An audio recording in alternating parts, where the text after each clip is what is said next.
What's up guys, how's it going? Today we are going to try and determine what is the best 360 camera out right now.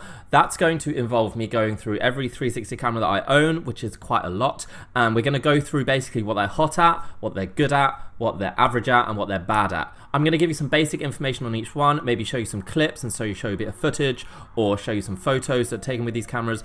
Then we're going to go through what they are hot at, so that basically means if they have any industry-leading features, then that will be there. What they're good at, so if they are good at photos, videos, then I'll put that there. What they're average at, could be an app, could be stabilization, and then what they're bad at could be anything, depending on each camera. So I'm going to go through around about 10 cameras. There are probably slightly more out there, but I don't need to go through them all, because some of them are just not very good. So if you are thinking of buying a 360 camera and you're not quite sure which one is for you, or there's too many options, or you're just not sure where to start, hopefully by the end of this video I should have explained pretty clearly what each camera can do, and you should have a pretty good idea of which one is. So let's get started with the actual cameras now, and let's see what the best 360 cameras are at the end of 2018. Okay, so first I'm going to start with the Insta360 One X, which is kind of the latest 360 camera to come out. It was only released a couple of weeks ago, maybe a month ago now. It can shoot 5.7K 360 video and 18 megapixel photos. It also shoots in various frame rates. It can shoot in 30 frames per second at 5.7K, but it can shoot 50 frames per second in 4K, which means you can also create slow motion footage. You can also do over capture on the app, which is basically creating 1080p video out of your 360 video, and it's pretty good at that. Now, what's hot about the Insta360 One X is the stabilization. It's probably got the best stabilization out of any camera, any 360 camera, actually pretty much of any camera that I've ever tried.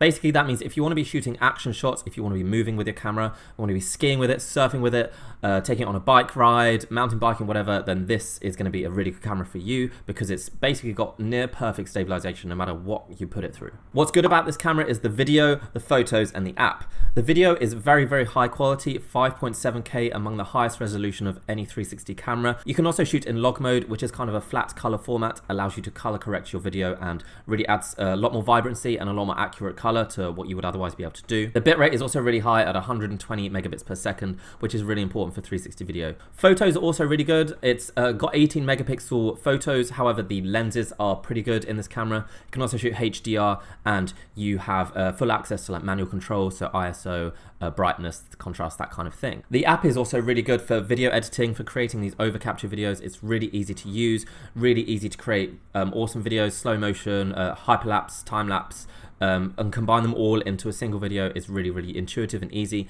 What's average about this camera is its low light performance. Doesn't work as well in low light as it does in the daytime. And the desktop software, which is, yeah, average, because it takes a very long time to stitch your video together, and I've noticed it can be very slow and a bit buggy at times. It also doesn't have as many features as the app does. There isn't really anything bad I can say about this camera, to be honest. There isn't anything that I would say is awful, so I mean, that's a pretty good sign. I would recommend this camera as an action camera above anything else. It certainly may not replace a GoPro like a GoPro Hero, but it is certainly as good as that, if not better, for shooting proper action shots. Okay, so onto the GoPro Fusion, which is also one of the top 360 cameras of the past year. It was released late last year after much anticipation. Everyone was really looking forward to this first GoPro 360 camera. It can shoot 5.2K 360 video and 18 megapixel photos. It also is completely waterproof up to 10 meters and has a kind of rubbery protective case, which most other 360 cameras do not have. What's hot about this camera is definitely the video. It's definitely the best 360 camera for video out right now, bar none. Even though it can shoot 5.2K as opposed to other cameras which can shoot 5.7K, 5.8K, the resolution isn't actually that important. The difference, what's more important, is the quality of the lenses, and the lenses in the GoPro Fusion are the best. So it can shoot very well in low light. It picks up colors and details really, really well. And yeah, it's verging on professional quality, really, but for a much cheaper price. It's also got very good stabilization, not as good as the Insta360 One X, but not far off, to be honest. You can definitely use this as an action camera for, you know, like I say, skiing, surfing, whatever, mountain biking, jumping off a plane, whatever you want to do. It will pretty much stabilize most of the time. The photos are also really good, but not quite as good as some other cameras. 18 megapixels is not the highest resolution, and yeah, it's but it can shoot in RAW mode, and like I said, the lenses are very good, so it picks up details and colors pretty well. Shooting over capture, free capture video, yeah, it's one of the best cameras for that, actually. What's average? The desktop software, it's not awful. It does take a long time, and people have complained that you know, stitching video takes a long time, and rendering it takes a long time. But it does have some quite good features. You can color correct straight from the desktop app, and yeah, you can do some over capture, free capture stuff from there as well. So it's not awful, and the way it organizes your photos and videos is very user friendly. What's bad about this camera, now there is something bad about this camera, and unfortunately it's the app, which some people it works and some people it just doesn't work. It didn't work with me. However, there are manual controls on the GoPro Fusion itself, and you have full access to the menus, so it's not a huge deal. You could just use the camera manually and it may not actually impact how you use it at all. I would recommend the GoPro Fusion for shooting VR 360 video because of how good the lenses are and how good the 360 video looks. So if you wanted to shoot for a VR headset, then the Fusion is a pretty good option. It's also a good action camera and good for over capture. Okay, let's move on to the Rylo, which is a camera released last year. When it was released, it could only shoot 4K 360 video. However, it's just this week had an update that allows it to shoot 5.8K 360 video, which is actually the highest resolution of any 360 camera out right now. The Rylo was also the first 360 camera to perfect stabilization. You can run with it, walk with it, attach it to anything, do all the action camera stuff that you might want to do, and it will keep the video super smooth. What's hot about this camera, like I said, is the stabilization. I think it rivals the Insta360 One X. It's either this or that camera that has the best stabilization. It's really hard to tell. What's good about this camera is the video. Actually, well, if I was creating this video a week ago, I would have said that the video out of this camera is average. However, it's just been increased like quite a lot to 5.8K, and it actually looks really good. What's also good about this camera is the app. It's probably the best actually app that of any 360 camera, because it's so user friendly, it's so easy to use, it's so easy to edit your video, create video, color correct it, share it, increase the speed, decrease the speed. So if you want to create some cool over capture video very quickly and easily, then yeah, this is a very good camera for that. What's average about this camera is the photos. 15 or 18 megapixel photos, but for some reason they just don't turn out really well. They're kind of a bit bland. What's bad about this camera is the lack of live preview. So you can connect to your phone and kind of control it and change settings and stuff, but you cannot preview what the camera sees, and it is one of the only cameras that can't do that.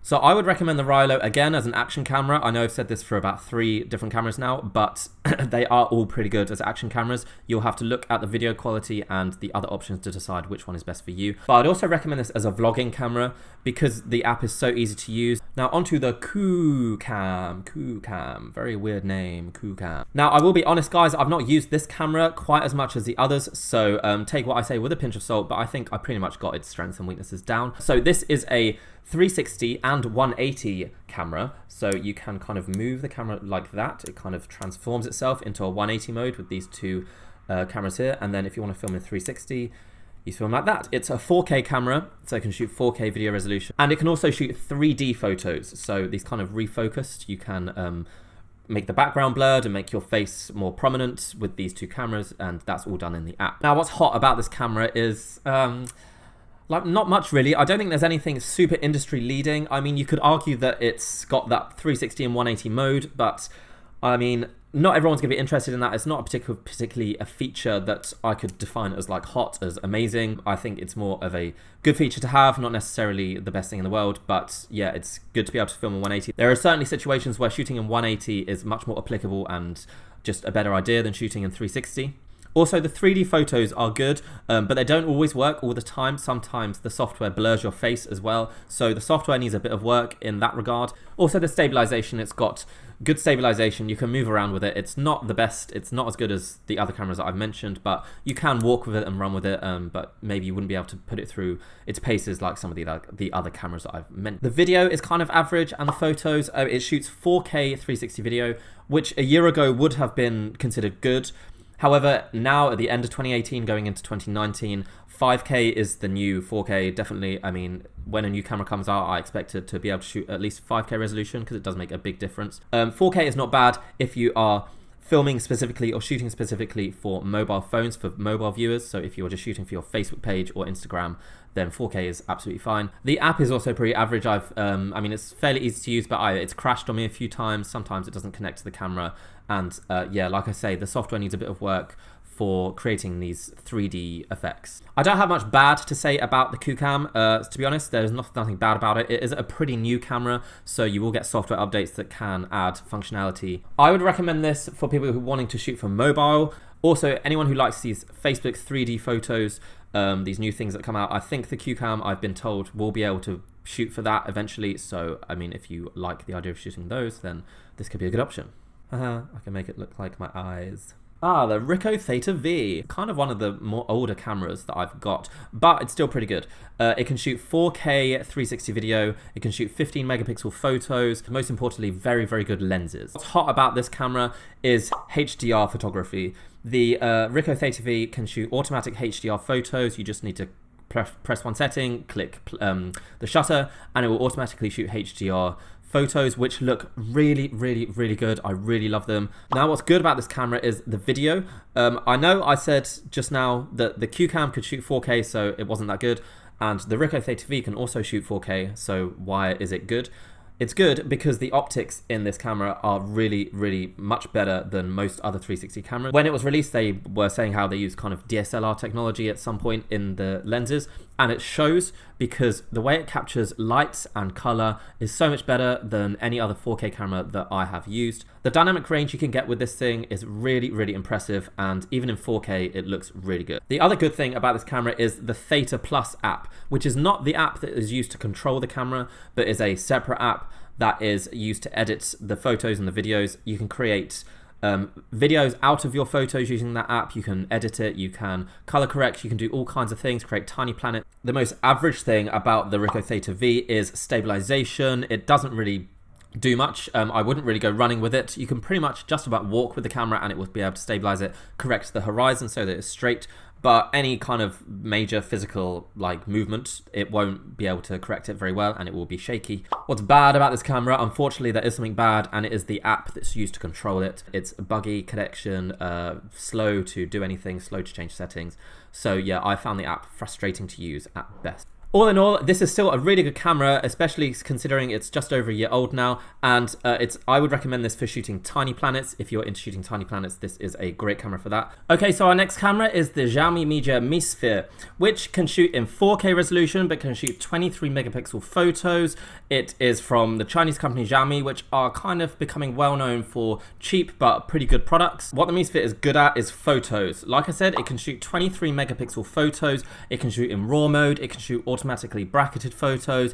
You can have full control of any kind of manual control like ISO and exposure, all that kind of stuff. It's definitely the best 360 camera for photos that I've ever used. I've managed to get some very, very good quality photos out of this, and so have many other users. That's mostly what people praise this camera for, is the 360 photos. When it comes to what's good about this camera, I would say not much else, to be honest. Everything else is kind of average. I mean, it's an aging camera now. It's about a year and a half old. There are many other cameras that can do everything else much better than this. So pretty much everything else is average. The video quality, the stabilization, the app that it uses. I mean, the video is 4K, but the lenses aren't super great, so it doesn't capture lighting detail that well. What's bad about this camera is the desktop software, which I would just not bother with. I mean, it just never worked for me. But yeah, the desktop software is very basic, and for me, non-functional. I would recommend the Mi Sphere for photos, for photography,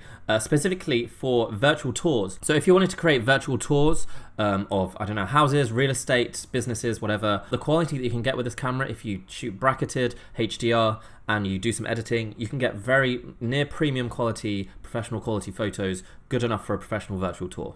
So moving on to the VIRB. I never know how to say this, VIRB or VIRB. Who knows? Another 5K 360 camera can shoot in 5.7K resolution. It's a very rugged camera. It's got a very tough design. It has replaceable lenses, which isn't surprising because it's developed by Garmin, which has become one of the top kind of action equipment sellers. What's hot about this camera is the amount of sensors inside it. It's got so many sensors. It's got like a barometer, compass, pressure sensor, altimeter, whatever it is, GPS. It's got loads of things, and basically what this means is that you can create augmented reality overlays on your video. You can display maps, you can display the height as it changes on the video.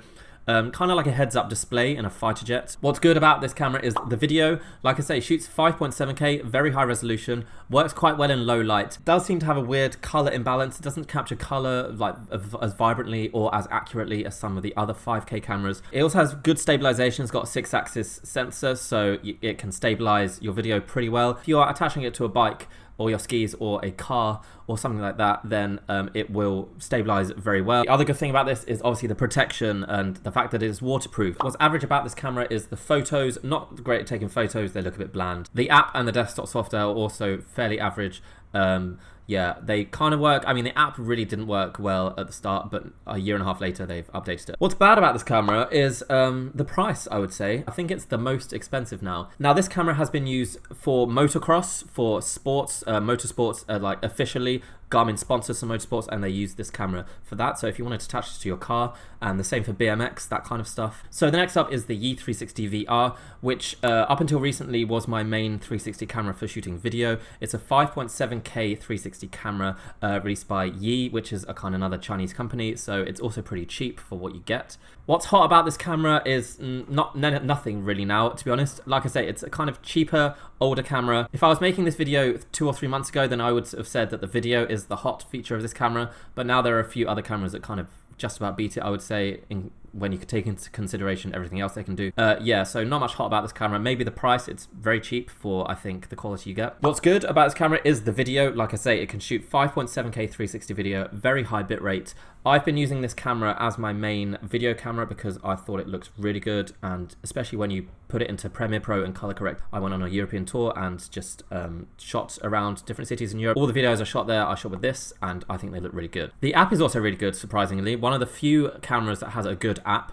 Connects instantly, really easy to use, doesn't crash, doesn't lose connection, but there is no over capture options like in the Rylo and the Insta360 One. Average is photography. It's limited in the resolution, what you can get out of it. If you color correct it, if you add some color, then it doesn't look too bad. What's bad about this camera is the stabilization. Do not go running or walking or even moving slightly with this camera because it just fails to stabilize at all. Apparently it does have some software stabilization, but for me it just doesn't work and it's pretty much useless. So yeah, I would recommend this for basically what I use it for non-moving 360 video, for just planting the camera in a spot, shooting in 360, and then putting that on a VR headset and watching it back. That's what this camera is good at. Okay, onto the Insta360 One, which is the previous version of the Insta360 One X. So this is the kind of older version. So it can shoot 4K 360 video and 22 or 23 megapixel, no, 24 megapixel photos.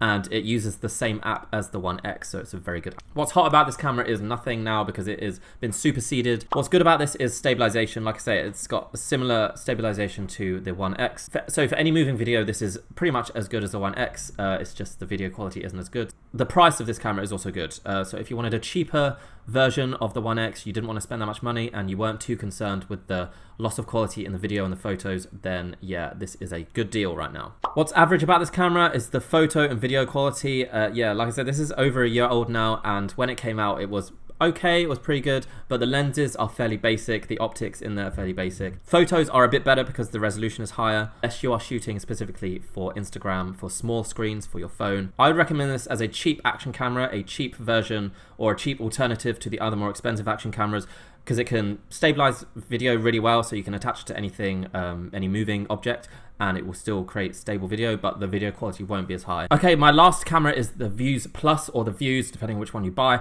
This is a 3D 360 camera. It's got these multiple lenses, can shoot 3D and 360 video. That's basically its main selling point. There's not really that much hot about this camera because, yeah, even though I guess that is the main thing, that's the main selling point, that's why you would get this camera if you wanted to shoot specifically 3D 360 video. What's good about this camera is the video quality is okay. It's only 4K, so if you wanted a 360 camera that can shoot 3D, I think that's basically the only reason you would buy this camera. It's also very expensive. That's what's bad about this camera. Mostly for video projects that you specifically require 360 3D video, which looks better when you view it on a VR headset. Okay guys, that's it. That's all the cameras that I'm going to test. There are a few others out there, for example the VUZE XR, which is not released yet, but that's why I didn't talk about it, because I haven't tried it yet, so it would just be making stuff up. And a few other ones, but if I've not mentioned them, it's because I don't think they're worth it. I think Basically, any of the cameras I mentioned, one of these will be good for you for whatever you want to do. If you wanted to ask me which one is the best, which one I think is the best 360 camera, then it would have to be the Insta360 One X, because overall it's got so many good features, it's a very reasonable price, the video quality is good, it's a great action camera, awesome stabilization. Although technically I would say the GoPro Fusion has the best hardware and technically the best video, but it's more expensive and much more difficult to use. So all in all, if you wanted the best video quality, then the GoPro Fusion, but if you wanted the best value and the best overall experience, then the One X I think is good for you. Although to be honest guys, that's just my personal opinion. You may have spotted a feature in one of the other cameras that is better for you, better suited to you, so don't just take my word for it. If you see something that you prefer in one of the other cameras, then check that out. You can check out my reviews and check out my website. I have got reviews and descriptions and tests of all these cameras on my website and this YouTube channel, so check that out. I've got reviews of basically all the cameras I mentioned in this channel, and also check the description where I have written reviews on my website. Basically anything you need to know about all these cameras. Yeah, feel free to ask any questions. If you're still not quite sure which one is best for you, let me know what you want to use your camera for and I will tell you which one is best for you. I mean, it's getting dark now. You can probably see the lighting has changed on my face, so I'm going to stop. I'm going to end this video now. But until next time, it's been a pleasure speaking to you. I hope I've helped you, and I will see you around. Bye.